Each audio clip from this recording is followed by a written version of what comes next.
नमस्कार, आपके साथ मैं हूं जोहम रुबा और आप देख रहे हैं यूपी की बात। ये कहानी है हिम्मत की, संघर्ष की और उस मासूम बेटी की जिसने अंधविश्वास की गहरी अंधेरी सुरंग में फंसी हुई अपनी मां को बचाने के लिए 13 किलोमीटर पैदल सफर तय किया। सोनभद्र में समाज में फैले अंधविश्वास की वजह से एक मासूम बेटी को अपनी मां की जान बचाने के लिए 13 किलोमीटर पैदल चलकर थाने तक जाना पड़ा। आखिर क्या है पूरी बात, आप देखिए इस रिपोर्ट में। ये कहानी है हिम्मत की, ममता की और उस समाज की जो आज भी अंधविश्वास की बेड़ियों में जकड़ा हुआ है। उत्तर प्रदेश के सोनभद्र जिले के दुद्धी कोतवाली क्षेत्र से आई एक मार्मिक घटना ने इंसानियत को झकझोर कर रख दिया। 8वीं कक्षा में पढ़ने वाली एक नाबालिग छात्रा ने अपनी मां को अंधविश्वास के दलदल से निकालने के लिए 13 किलोमीटर पैदल चलकर थाने तक का सफर तय किया। मामले में पीड़िता ने बताया कि हमें डायन कहकर मारते पीटते हैं, चचिया, सास और परिवार के लोग भद्दी भद्दी गाली देते हैं, बाल पकड़कर मारते पीटते हैं, कहते हैं कि तुम्हारे पति ने कहा है तुम लोग इसको मार डालो, हम देख लेंगे। घर में घुसकर बच्चों के सामने डायन कहते हैं कि तुम जादू टोना करती हो, तुमको मार देंगे। घर में घुस के मारता है, डायन कहता है और छेड़े मुँह तो कहता तुम काम से मुँह आयो, अति करो। काल भी धोखा 3 बार हो गया सर, करना अति करेंगे। बहुत मारता है, काल ऐसे पटक पटक मारा, सब मुड़ी अट दिया, लड़का के हमारा पटक पटक घर में भीतर घुस गया। फिर ओकर बाद फिर ईटा चलाया, पखत चलाया। अब बहुत मारता है, डायन कहता है, अति कहता है जो तू डायन बड़े, तू अति बड़े, तो हमें का खास बड़े, चबाओ तो बड़े, मुँगाओ तो बड़े।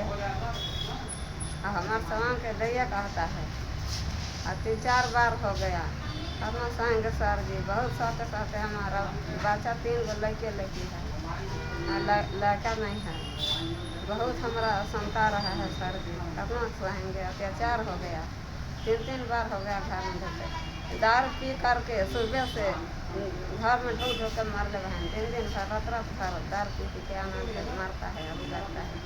वहीं पीड़िता के बेटी ने बताया कि उसके चाचा चाची घर में घुसकर उनके साथ मारपीट करते हैं और बच्ची की मम्मी को डायन बोलकर सभी को मारने की धमकी देते हैं। हमार माई के डायन बोललन और कलुआ बोललन, हमरा मारत रहन, तीनों के झोटा पकड़ के हमार माई के, हमरा हमार दीदी के। तो हम यहाँ दौड़ते आए भी पैदल, और यहाँ से फिर वहाँ गए थे राजखट। पूरे मामले के सामने आने के बाद एएसपी त्रिभुवन नाथ त्रिपाठी ने बताया 1 जुलाई को कोतवाली पर आकर एक प्रार्थना पत्र दिया गया कि उसकी मां को कुछ लोगों के द्वारा मारा पीटा जा रहा है। इस संबंध में मुकदमा दर्ज कर आरोपियों को हिरासत में ले लिया गया है, आगे की कार्यवाही की जा रही है। कल दिनांक 1/7 को सायं 7 बजे के आसपास निर्मला पुत्री नंद कुमार उम्र 13 वर्ष ने थाना दुद्धी पे आके प्रार्थना पत्र दिया कि उसकी विपक्षी ने उसकी मां को डायन कहते हुए उसके एवं उसकी मां के साथ मारपीट की है। उनकी सूचना पर मुकदमा पंजीकृत कर लिया गया है और आगे की विधिक कार्रवाई की जा रही है। अब वक्त है जागने का और उस हर आवाज के साथ खड़े होने का जो अन्याय के खिलाफ उठती है, चाहे वो किसी मासूम बेटी की ही क्यों ना हो। सोनभद्र के दुग्धी क्षेत्र की ये तस्वीर देखने के बाद इतना तो साफ है कि जहां 21वीं सदी में हम विज्ञान और तकनीक की बात करते हैं, तो वहां आज भी कई ऐसे गांवों में अंधविश्वास की बेड़ियां इंसानियत को शर्मसार कर रही है। फिलहाल के लिए इस खबर में सिर्फ इतना ही। बाकी तमाम खबरों के लिए आप देखते रहिए यूपी की बात।